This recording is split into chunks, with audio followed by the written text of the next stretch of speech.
अब 6 लाख फॉलोवर्स के साथ दिनों दिन बढ़ता दर्शकों का ग्राफ। एमपी की बात एमपी न्यूज के साथ। प्लास्टिक एनीमिया दिवस पर राष्ट्रीय सेमिनार का आयोजन किया गया। सेमिनार के माध्यम से plastic anaemia, sickle cell anaemia और थैलेसीमिया का होम्योपैथिक उपचार किस प्रकार से किया जाए, इसको लेकर डॉक्टर AK द्विवेदी द्वारा जानकारी दी गई। एनीमिया बीमारी के लिए लोगों को जागरूक करने के उद्देश्य से आयुष मेडिकल वेलफेयर फाउंडेशन और advanced homeopathic medical research and welfare society के संयुक्त तत्वाधान में एनीमिया रथ का शुभारंभ किया गया था, जिसका सफलतम समापन हुआ। प्लास्टिक एनीमिया पर राष्ट्रीय सेमिनार का आयोजन किया गया, जिसमें सांसद शंकर लालवानी, ब्रह्म कुमारी की दीदियां और कई गणमान्य नागरिक उपस्थित हुए। लेकर जन जागरण अभियान भी करते हैं। अभी कुछ दिन पहले ही हमने एक रथ चलाया था, जो कि जन जागरण को लेकर था कि किस प्रकार प्लास्टिक एनीमिया को हम होम्योपैथिक के माध्यम से दूर कर सकते हैं। वास्तव में जब मेरी तो जानकारी में नहीं था, जब कुछ वर्ष पूर्व डॉक्टर द्विवेदी से मिलने का मौका मिला तो उन्होंने बताया कि ये प्लास्टिक एनीमिया की जो बीमारी है वो लगातार बढ़ती जा रही है और जिस प्रकार की ये बीमारी है उसके जो साइड इफेक्ट है, पहले तो लक्षण ध्यान में नहीं आते, धीरे धीरे लक्षण ध्यान में आते हैं, लेकिन जो बीमारी है बहुत ही जटिल बीमारी है और जिसको होती है उसके साथ जो बाद में जो इसके आफ्टर इफेक्ट है वो बहुत ही भयानक है और इसके इलाज हो सकते हैं कि अलग अलग विधाओं में हो, लेकिन उन्होंने एक आधिकारिक रूप से ये क्लेम करा है कि होम्योपैथिक में हम इसका 100% इलाज कर सकते हैं और इसके जो उदाहरण भी बताए। जब इसको लेके हम माननीय स्वास्थ्य मंत्री जी से दिल्ली में मिले थे तो उन्होंने बहुत ही कीन के साथ उन्होंने ये कहा था कि जो आपकी स्टडी है, जिन मरीजों पे आपने इसकी रिसर्च की है वो हमें बताएं, क्योंकि देश में और जो हमारे केंद्र में सरकार है माननीय मोदी जी की, उन्होंने हमारे पारंपरिक जो चिकित्सा पद्धति है उस चिकित्सा पद्धति के लिए अलग एक मंत्रालय बनाया है जिसको हम आयुष मंत्रालय कहते हैं और इस आयुष मंत्रालय के माध्यम से इस प्रकार की जो बीमारियां हैं जो हमारे भारतीय चिकित्सा के माध्यम से ठीक कर सकते हैं, उसके लिए पूरा अलग एक सेटअप बनाया है और हम देख रहे हैं धीरे धीरे ये देश में नहीं पूरी दुनिया में हमारी जो पारंपरिक ये चिकित्सा पद्धति है वो तेजी से आगे बढ़ रही है। मुझे बताते हुए खुशी है कि इस पारंपरिक जो हमारी चिकित्सा पद्धति है, आयुष मंत्रालय का जो अंतर्राष्ट्रीय कार्यालय है या अंतर्राष्ट्रीय जो सेटअप है वो हमारे भारत में सेट होने जा रहा है आने वाले कुछ वर्षों में। हम पूरी दुनिया में अब इस चिकित्सा पद्धति के माध्यम से इलाज करने के लिए सक्षम है, हमने क्लेम करा है और सरकार इसके लिए प्रतिबद्ध है। मध्य प्रदेश की सरकार भी इसको बढ़ावा दे रही है और अब तो हर जिले में आयुष मंत्रालय द्वारा एक डिस्पेंसरी का भी शुभारंभ किया जा रहा है। तो जो बीमारियां हमें एलोपैथिक में नहीं होती और एलोपैथिक में तो ये भी कहा जाता है कि साइड इफेक्ट बहुत सारे, हर अगर कोई दवाई है हो सकता है उसका इफेक्ट इमीडिएट आता है लेकिन उसके आफ्टर साइड इफेक्ट बहुत सारे हैं, लेकिन हमारी होम्योपैथिक जो दवाई है इसके साइड इफेक्ट भी कम होते हैं। तो मैं डॉक्टर द्विवेदी जी को बधाई देता हूँ जो हर साल प्लास्टिक एनीमिया को लेके इस प्रकार का जन जागरण कर रहे हैं और जो उन्होंने संकल्प लिया है कि हमारे इंदौर में प्लास्टिक एनीमिया को हम मिलकर समाप्त करेंगे। ये पूरे देश में जिस प्रकार इंदौर स्वच्छता में नंबर 1 आया उसी प्रकार प्लास्टिक एनीमिया में भी रिमूव करने में हटाने में इंदौर नंबर 1 आएगा। बीमारी के बारे में तो बहुत कुछ नहीं जानते हो, तो आप ही लोग बताएंगे कि क्या होती है। हम तो सिर्फ इतना जानते हैं कि बीमारी वो चीज है जो इंसान को सबसे ज्यादा दुखी करती है और जब एक इंसान दुखी होता है तो उसको 2 ही लोग याद आते हैं, एक उसको भगवान याद आता है और फिर उसको डॉक्टर याद आता है। इसीलिए डॉक्टर को कहीं ना कहीं भगवान के रूप का, भगवान का ही दर्जा दिया गया है, यूं ही नहीं दिया गया। और जैसे ही हम किसी भी तकलीफ में हो, चाहे कोई सी भी तकलीफ हो, तो पहला माँ निकलता है, हमारे मन से निकलता, अरे माँ मुझे बचा लो, या माँ निकलता है।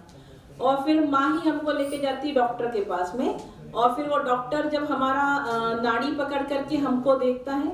आजकल तो वो ज़माना चला गया कि डॉक्टर साहब वैसे पकड़ करके देखें, लेकिन मेरा आप सभी जो आने वाले कल के डॉक्टर्स हैं, मेरा आप सबसे बस यही एक छोटी सी विनती है कि आधा मरीज तो तभी ठीक हो जाता है जब आप उसकी बात सुन लेते हैं। तो पहले तो आप उनको सुने, क्योंकि जैसा कि अभी दीदी ने भी यहाँ पे बताया कि हम सब यदि डॉक्टर के पास जाते हैं तो पहला एक पेशेंट का जो मन ये कहता है कि भाई आप पहले सुन लो मुझे क्या तकलीफ है। और आजकल वास्तव में बहुत भागदौड़ वाली जिंदगी हो गई है, आधा भी नहीं बता पाते और डॉक्टर अपना प्रिस्क्रिप्शन लिखना शुरू कर देता है। और जैसे ही डॉक्टर बिना लिखे और बिना देखे और बिना आपको समझे प्रिस्क्रिप्शन लिखना शुरू कर देता है, तो मन में आता है यार सुना ही नहीं। लेकिन वहीं यदि आप उसको सुन लें, थोड़ा सा हाथ पकड़ लें, पता नहीं क्यों ऐसा ईश्वरीय वो है कि हम समझते हैं कि यदि डॉक्टर साहब ने हमको छू लिया है तो शायद डॉक्टर साहब की जितनी पॉजिटिविटी है वो हमारे अंदर आ जाएगी। ये भाव है वो कि डॉक्टर साहब ने छू लिया है तो हो सकता है कि आधी बीमारी हमारी दूर हो जाए, क्योंकि हम उन्हें वहां पे उसका दर्जा दे रहे हैं जो ईश्वर के तुल्य है। तो हम भगवान के मंदिर जाते हैं, माथा टिकाते हैं, ऐसे ही जब हम अपने किसी रोग के लिए डॉक्टर साहब के सामने नतमस्तक होते हैं तो हमें अंदर एक आम पब्लिक को यह आशा होती है। और ये गुण आज भी हमारे डॉक्टर साहब में विद्यमान है। डॉक्टर साहब हमारे जेल पे निरंतर आते हैं और हमारे बंदियों का इलाज करते हैं। बंदी एक ऐसे व्यक्ति होता है जिसको समाज बड़ी घृणा की भावना से देखता है, और मैं उन बंदियों की गार्जियन हूँ और मुझे लगता है वो भी समाज में उतने ही अधिकार के साथ जीने के लायक है जितना कि आम पब्लिक। और डॉक्टर साहब जब भी हमारे जेल में आते हैं तो बड़े प्यार से और बहुत ही अच्छे से मेरे प्रत्येक बंदी का हाथ पकड़ करके वो देखते हैं और पूछते हैं हाँ बेटा बताओ क्या तकलीफ है। इसीलिए डॉक्टर साहब जब हर थर्ड सैटरडे को डॉक्टर साहब को आना होता है तो हमारे यहाँ भीड़ उमड़ी रहती है। और जब हम वैसे कैंप लगाते हैं डॉक्टर साहब तो हमें बैरिक से बुलाना पड़ता है, आ जाओ भाई डॉक्टर आने वाले। किसी व्यक्ति में खून की कमी होने पर उसे एनीमिया की बीमारी कहते हैं। वहीं जब व्यक्ति के रक्त में हीमोग्लोबिन के साथ प्लेटलेट्स कम हो जाती है तो उसे एप्लास्टिक एनीमिया कहा जाता है। इस तरह की बीमारी लगातार बढ़ती जा रही है। एडवांस होम्यो हेल्थ सेंटर के संचालक डॉक्टर AK द्विवेदी ने एप्लास्टिक एनीमिया की बढ़ती बीमारी को लेकर चिंता जाहिर की है, जिसको लेकर इंदौर में राष्ट्रीय सेमिनार का आयोजन किया गया।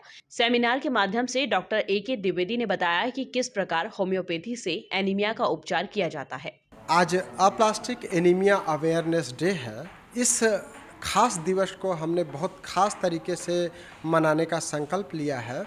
हमारे पास आज एक पेशेंट आए हैं जो बिहार वेस्ट चंपारण के रहने वाले हैं, मसीहा आजम, जिन्हें 2018 में अप्लास्टिक एनीमिया डायग्नोस हुआ था और 2019 जनवरी में हमारे पास आए थे होम्योपैथी ट्रीटमेंट के लिए। 2019 की जनवरी से लेकर के 2019 के दिसंबर तक आपने होम्योपैथी ट्रीटमेंट लिया। आपका हीमोग्लोबिन बहुत कम रहता था, प्लेटलेट बहुत कम रहता था। 2018 में तो उन्होंने बताया था कि उनको लगभग हर 2 दिन में ब्लड और प्लेटलेट लगाना पड़ता था। जब हमने होम्योपैथी ट्रीटमेंट चालू किया तो उसके बाद उनको केवल एक बार ही ब्लड और प्लेटलेट लगाना पड़ा और वो पूरी तरह से ठीक हो गए दिसंबर 2019 में। उसके बाद भी हमारे कांटेक्ट में बने रहे। 2020 गया, 2021 गया और हम बात कर रहे हैं 4 मार्च 2022 को। वो पूरी तरह से स्वस्थ हैं। वो अपनी बात स्वयं बताएंगे कि अभी उनको कोई ट्रीटमेंट नहीं चल रही है, न एलोपैथी न होम्योपैथी, और अप्लास्टिक एनीमिया संबंधी कोई परेशानी नहीं है, न ब्लड चढ़ाना पड़ रहा है न प्लेटलेट चढ़ाना पड़ रहा है। अब मैं बात करूं अप्लास्टिक एनीमिया होता क्या है। अप्लास्टिक एनीमिया मतलब बोन मैरो डिसऑर्डर्स, जिसमें हमारे ब्लड सेल का फॉर्मेशन बंद हो जाता है। अप्लास्टिक का मतलब ही होता है कि सेल्स का बनना बंद हो जाना। और हमने जब होम्योपैथी ट्रीटमेंट दिया और उसके बाद अगर वो पूरी तरह से नॉर्मल जीवन व्यतीत कर रहे हैं, इसका मतलब कहीं ना कहीं बोन मैरो एक्टिवेट हुआ और उनके शरीर में वापस सेल्स का बनना स्टार्ट हो गया। आज हम इस खास दिवस पे बात करेंगे अप्लास्टिक एनीमिया के बारे में, सिकल सेल एनीमिया के बारे में, थैलासीमिया के बारे में। थैलासीमिया और सिकल सेल एनीमिया ये पैदाइशी जेनेटिक बीमारी होती है जिसका ठीक होना अभी भी चैलेंज बना हुआ है मेडिकल साइंस के सामने। सिकल मतलब होता है हंसिया या आधा चांद, हमारा आरबीसी जो है उस शेप में चेंज हो जाता है, जिसके कारण पेशेंट को हर 15 दिन, 25 दिन में, 28 दिन में ब्लड लगाना पड़ता है। ऐसे ही थैलेसीमिया में भी उनको एक नियमित अंतराल के बाद ब्लड लगाना पड़ता है। सिकल सेल एनीमिया के लिए हमने एक ऐसा स्पीकर चुना है जो मेडिकल स्टूडेंट भी है और सिकल सेल एनीमिया से पीड़ित भी है। वो सिकल सेल एनीमिया पे बात करेगी। वो स्वयं सिकल सेल एनीमिया के पेशेंट है, पीड़ित है, और उसका भाई भी सिकल सेल एनीमिया से पीड़ित है। तो ऐसी जटिल बीमारियाँ जो किसी भी चिकित्सा प्रणाली के लिए आज भी चैलेंज बनी हुई है, इतना साइंस ने एडवांसमेंट किया है, उस पर बहुत ज़्यादा कार्य करने की आवश्यकता है और उसका बीड़ा मैंने उठाया है। मैं पिछले 5 दिनों से पूरे शहर में एनीमिया अवेयरनेस के लिए रथ चला रहा था। इस रथ के दौरान हमने यहाँ की स्वस्थ महिलाओं का, अलग अलग एरिया में रहने वाली स्वस्थ महिलाओं का, 100 महिलाओं का हीमोग्लोबिन जांच कराया। बहुत ही चौंकाने वाली बात सामने आई, 100 महिलाओं में से 48 महिलाओं का हीमोग्लोबिन कम आया, जिसमें 11 ग्राम हीमोग्लोबिन आया 22 महिलाओं का। 11% 22 महिलाओं का हीमोग्लोबिन आया और 26 महिलाओं का हीमोग्लोबिन 10 ग्राम से कम आया। 10 ग्राम % से भी कम 26 महिलाओं का हीमोग्लोबिन है और उनको इस बात की खबर ही नहीं है। और चौंकाने वाली बात आई कि 3 महिलाओं का तो 6 ग्राम हीमोग्लोबिन आया। सोचिए 6 ग्राम हीमोग्लोबिन, कहाँ नॉर्मल 12 से 14 ग्राम होना चाहिए। 6 ग्राम में भी वो घर के काम कर रही होगी, अपने बच्चों को संभाल रही होगी, पति को संभाल रही होगी। तो इतनी जटिल समस्या है और उसको लोग लाइटली लेते हैं। जब हम इस चीज़ों को लाइटली लेते हैं तो उससे ब्लीडिंग होने लगती है। ब्लीडिंग होकर के हमारा बोन मैरो ख़राब हो जाता है और एक बड़ी बीमारी अप्लास्टिक एनीमिया का रूप धारण कर लेता है। तो लोगों को समझाना है कि कैसे शरीर का ध्यान रखें। अगर आपको अपना कार्य करते हुए थकान, कमजोरी या शरीर में दर्द हो रहा है तो डॉक्टर को दिखाइए, समय रहते जांच कराइए और समय रहते इलाज कराइए, ताकि बीमारी बढ़े नहीं। और हमारा एक और प्रयास है कि जो आपके घर में खाद्य पदार्थ उपलब्ध है, उन खाद्य पदार्थों का सेवन करते हुए कैसे रक्त को बढ़ाया जाए, कैसे आयरन की मात्रा सफिशिएंट शरीर में जाए, कैसे कैल्शियम जाए, विटामिन्स जाए, प्रोटीन जाए, वो लोगों को समझाने का भी एक उद्देश्य हमने बीड़ा चलाया है। तो आज अप्लास्टिक एनीमिया अवेयरनेस डे पे हम रथ का समापन भी कर रहे हैं और एक साइंटिफिक सेमिनार का आयोजन किया है, जिसमें हम खान पान के बारे में अलग सेशन रखा है, अप्लास्टिक एनीमिया पर, सिकल सेल एनीमिया और बोन मैरो डिसऑर्डर्स पर भी सेशन रखा। कुल मिलाकर लोगों में बढ़ रही एनीमिया की बीमारी का होम्योपैथिक चिकित्सा पद्धति के द्वारा किस प्रकार इलाज किया जाए, इसको लेकर होम्योपैथिक चिकित्सक AK द्विवेदी ने बीड़ा उठाया है। Bureau report, MP news TV, Indore.